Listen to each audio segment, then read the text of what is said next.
Now, the Bills. Matt, why don't you give us a little bit more on the Bills? The Buffalo Bills, 13-4, first in the division, lost in the championship game to who else? Kansas City. They had their best offensive EPA season in the Josh Allen era, which was kind of surprising. They were second, 0.186 behind only Baltimore. Their pass block win rate was surprisingly fourth. I thought they were the best all line in football last year. I think it was jostling between them and the Eagles, personally. And then their run block win rate was kind of subpar, 17th, but with their pass block and what they were able to protect Josh Allen with was very spectacular. And their health luck was really good. Their defensive EPA per play was right at like the margin. They were in the negative, but negative 4 thousandths, so 12th in the league. And then their pass rush win rate was 45%, sixth. Run stop win rate was 33%, fifth. Those are ESPN analytics. And then we get into Josh Allen's season, of course. MVP, .321 EPA per play, first in the league. That includes what he can do on the ground. He is a very efficient runner. 52.2% success rate, sixth in the league. So, yeah, again, he's not as efficient, brutally down to down, but he provides explosives, and that is what you're in the chase for in the NFL right now. Their offseason was pretty simple. I loved it. They extended all their young guys who were good. Josh Allen got a new extension. Not really young, but after him, Greg Rousseau is a draft hit. They extended. Christian Benford is a draft hit. They extended. Khalil Shakir was a draft hit. They extended. Terrell Bernard was a draft hit. They extended. You get my point. And then they brought back Ty Johnson, that kind of a third down running back, and DeMar Hamlin.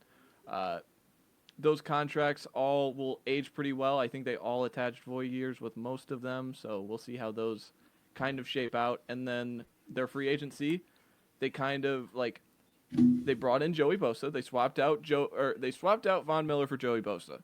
They swapped out Mac Hollins for Josh Palmer. They brought in Michael Hoyt, who is an edge rusher from the Rams. They brought in Larry Ogunjobi for a 7 mil a year contract. They brought back Trey White. They brought back Dane Jackson in the secondary, and then they took a flyer on Elijah Moore. And then their draft. They took Maxwell Hairston, much to Ben's chagrin. I know Ben was not a fan of Hairston. And then the rest of their draft, like they just volume drafted defensive back and defensive line. They traded up for TJ Sanders with the Bears, I believe. They drafted Landon Jackson in the third round. I thought it was a pretty good value pick where they got him. Oh, yeah. They drafted Deion Walker, who we didn't. Did you and I both not rank him, Ben, in our D tackle rankings? Yes, he was. I think He was both him. unranked. Yeah, we were both unranked, but not because we don't think the player is good, but because he was truly I need to see where he lands. I like him in Buffalo, and I like the fourth round flyer. So that's kind of where I'm at with this player. And then just lobbing it in. Dorian Strong, Virginia Tech corner. He was a top 75. Yeah! They got I him loved in the him. sixth round, so I kind of had to throw that in. And their departures, again, it's out with the old, in with the new. Von Miller's gone. Played less than 300 snaps for them. Rasul Douglas is gone. 800 snaps. You have a direct replacement in either Benford or Hairston. If you want to play Hairston on the outside, you think he can survive there. Mac Hollins, I mentioned, and Amari Cooper played 200 snaps for this team. Like, isn't that crazy? They traded, a third-round pick for him at the deadline. He played 239 snaps for them the rest of the season. So it's like, and was barely on the field for that Chiefs playoff game. So, again, they kind of shuffled around, got younger, and that brings me to my outlook question. Pretty simple. The youth movement along the offensive line, they have drafted 5 different players. They are a 4-2-5 team. Base nickel is 4 pass rushers, 2 linebackers, 5 DBs. And they have drafted 5 linemen to rush the passer. They can help you long term, but how do they affect 2025? The Bills, no stranger to the playoffs, the big moments, the division titles, and also no stranger to losing to Patrick Mahomes. And so they have it figured out on offense, revolving around the son, which his name is Josh Allen. Defensively, it continues to be a challenge. They paid the price on Von Miller, swing and a miss. But Greg Rousseau came in and passed him for the better. And they extended him at a good number. $20 million annually for an ascending pass rusher is a great contract to me. And you bring in now 2025, 3 new rookies, I just mentioned, and then 2 sophomores, Dwayne Carter out of Duke and Javon Sullivan out of Troy. So you kind of have these guys cast with roles in case, like I mentioned Larry Ogunjobi, I mentioned Joey Bosa, I mentioned Michael Hoyt. What happens when those guys go down? Someone has to play now. So it's going to fall on these guys to actually contribute time and minutes, snaps per se, and they want to win the Super Bowl. So, like, again, does this make Buffalo look smart right away? And, like, all these guys are good.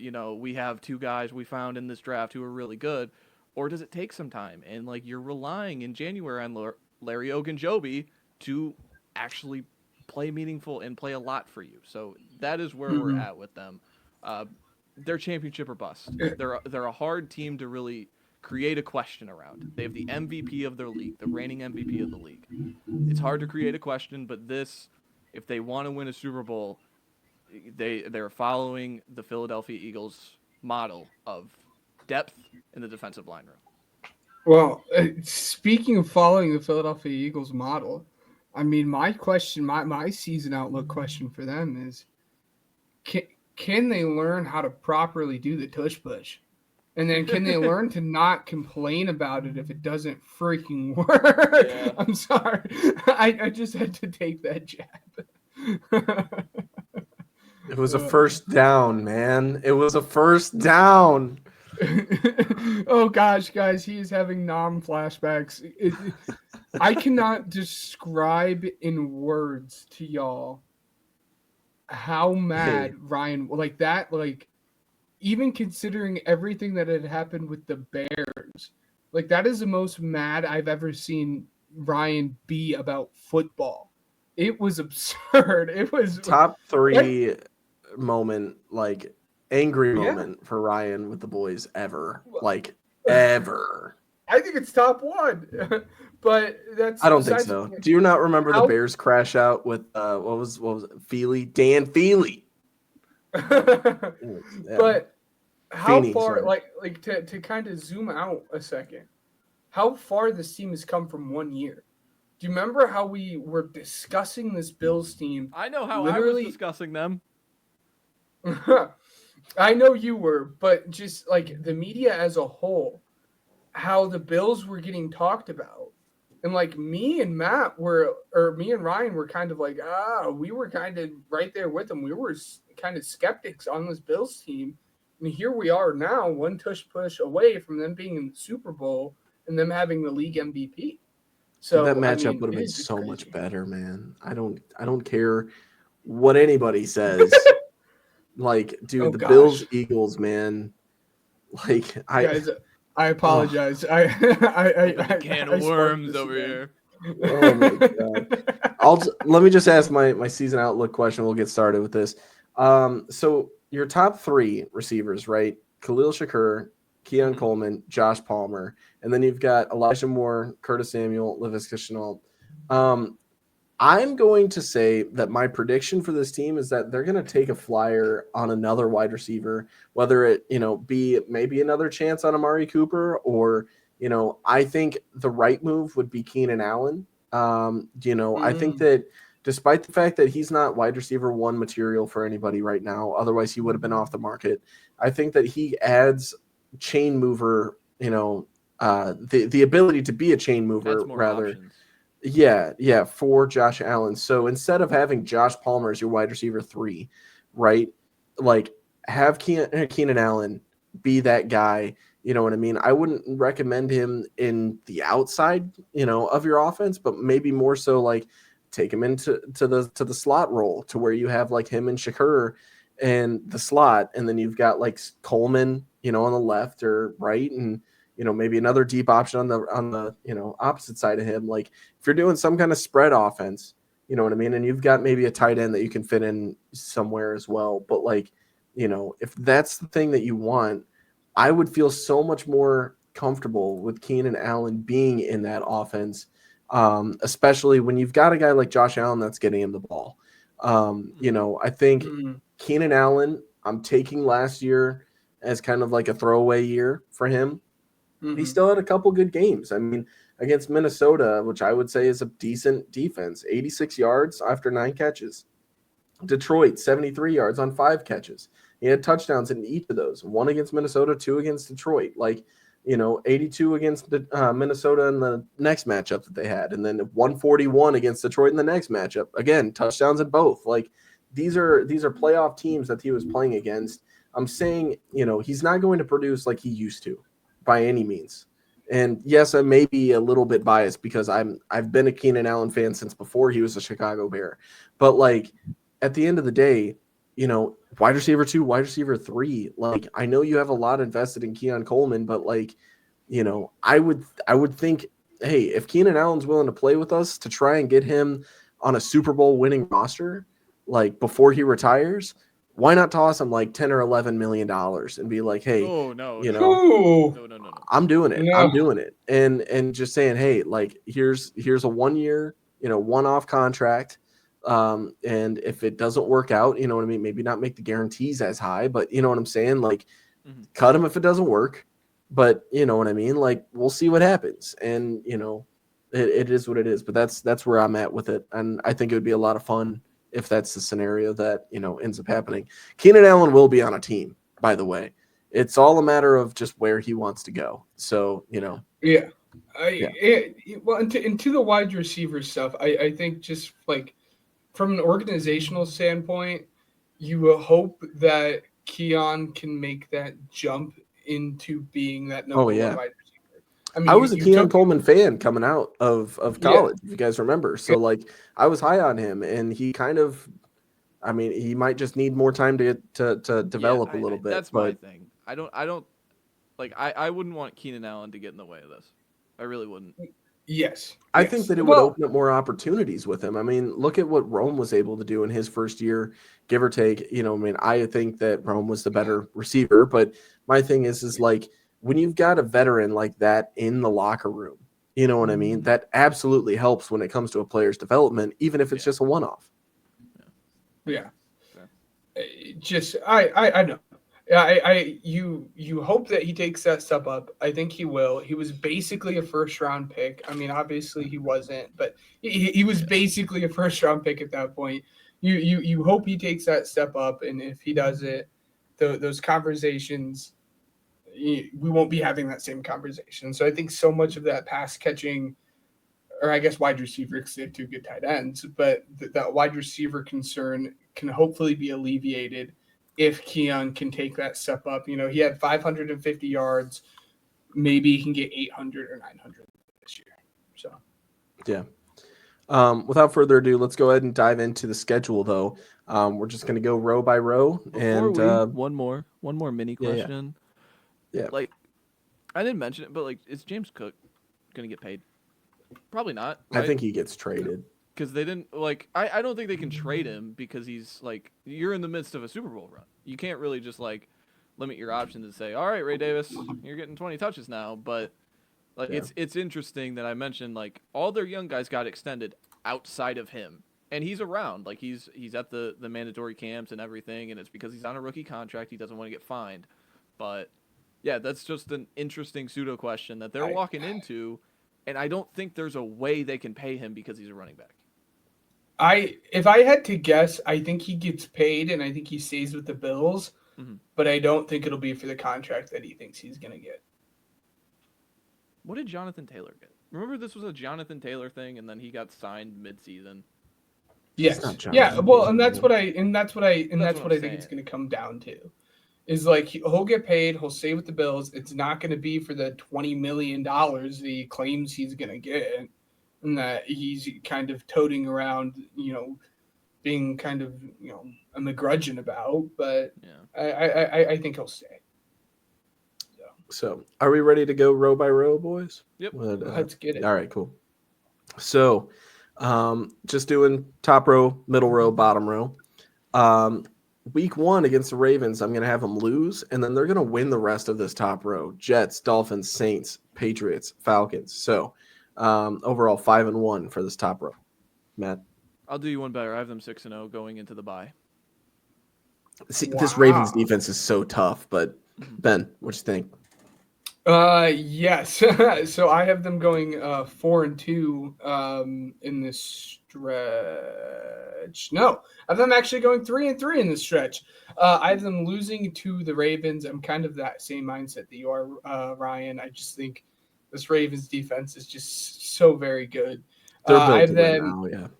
Yes. I have them beating the Jets, losing to the Dolphins, and then winning against the Saints and Patriots, and then losing against the Falcons.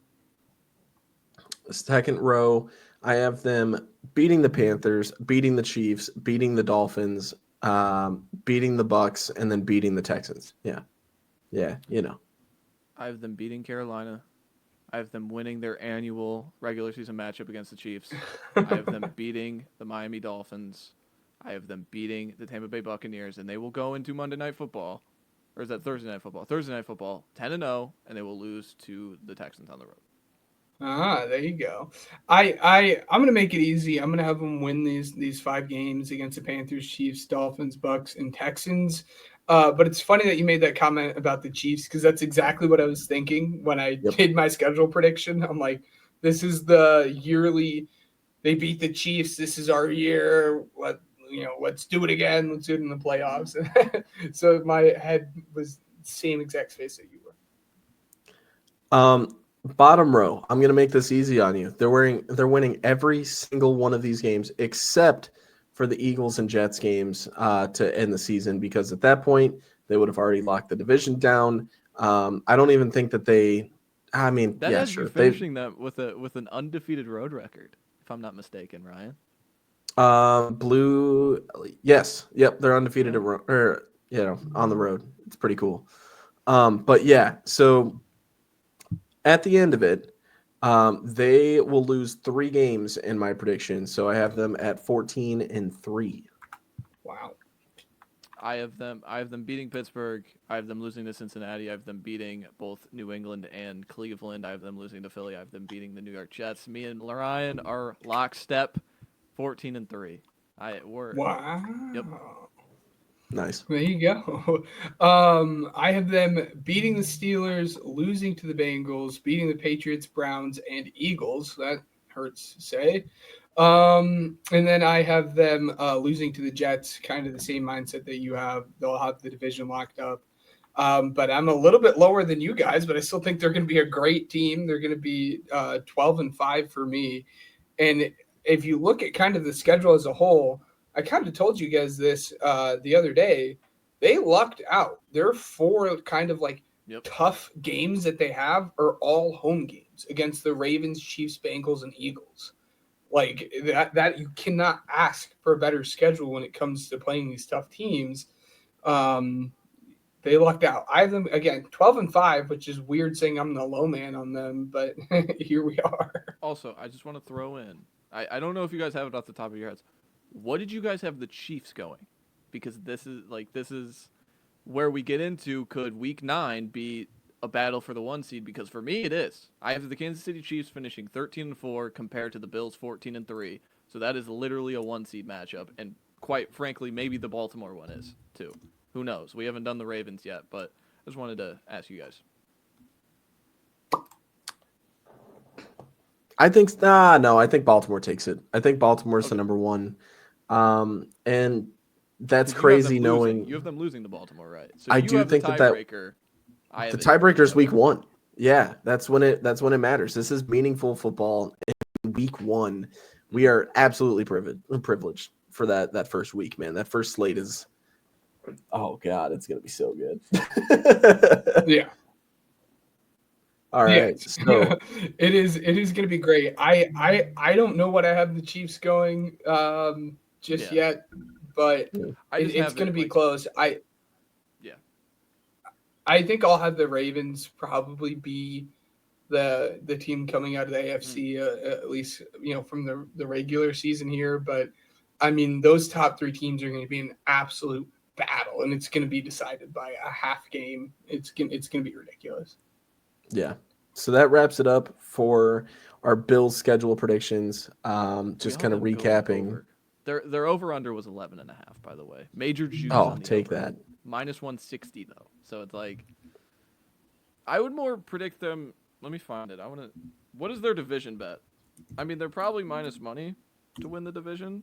They are absolutely minus money. I would like that while you. Go. While you find that too, Jonathan Taylor contract that he signed was 3 years, $42 million. And again, I think that's I think James Cook will probably make a little bit more than that. They're minus 260.